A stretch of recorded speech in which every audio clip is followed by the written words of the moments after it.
হাদিসের কথা হযরত আবু সাঈদ খুদরি রাদিয়াল্লাহু তাআলা আনহু থেকে বর্ণিত, তিনি বলেন রাসূল সাল্লাল্লাহু আলাইহি সাল্লাম বলেছেন, আমাদের প্রতিপালক তার পায়ের গোছা বা শাক উন্মোচন করবেন। তখন প্রত্যেক মুমিন পুরুষ ও নারী তাকে সিজদা করবে।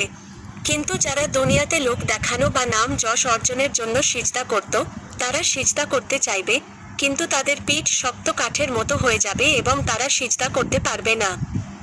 এরপর জাহান্নামের ওপর পুলসিরাত স্থাপন করা হবে।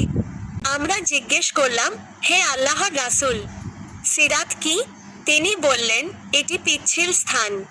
সেখানে ধরার মতো কোনো কিছু নেই এবং তাতে অনেকগুলো লোহার আংটা ও কাঁটাযুক্ত বাঁকা শিকল থাকবে, যা নজদ অঞ্চলের দান নামক কাঁটার মতো।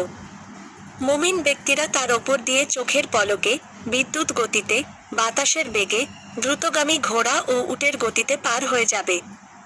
তাদের কেউ নিরাপদ থাকবে, কেউ ক্ষতবিক্ষত হবে এবং কেউ জাহান্নামে নিক্ষিপ্ত হবে।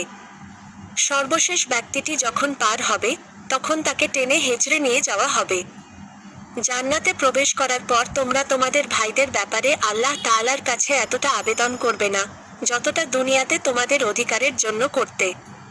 তোমরা বলবে, হে আমাদের রব, আমাদের ভাইয়েরা যারা আমাদের সাথে নামাজ পড়ত, রোজা রাখত এবং হজ্জ পালন করত, তাদের জাহান্নামে দেখা যাচ্ছে না। তখন আল্লাহ বলবেন, যাও, যাদের অন্তরে 1 দিনার পরিমাণ ঈমান আছে, তাদের বের করে আনো। আল্লাহ তাদের চেহারাকে আগুনের জন্য হারাম করে দেবেন। এভাবে তারা অনেককে জাহান্নাম থেকে বের করে আনবে। রেফারেন্স: সহিহ বুখারী, হাদিস নং ৭৪৩৯। কি পয়েন্টস: পুলসিরাত অত্যন্ত পিচ্ছিল এবং এর ওপর তীক্ষ্ণ কাঁটাযুক্ত শিকল থাকবে, যা পার হওয়া মানুষের আমলের ওপর নির্ভর করবে। মুমিনদের গতি হবে তাদের ঈমানের শক্তির সমান্তরাল, কেউ বিদ্যুৎ গতিতে আবার কেউ অতি ধীর গতিতে তা অতিক্রম করবে।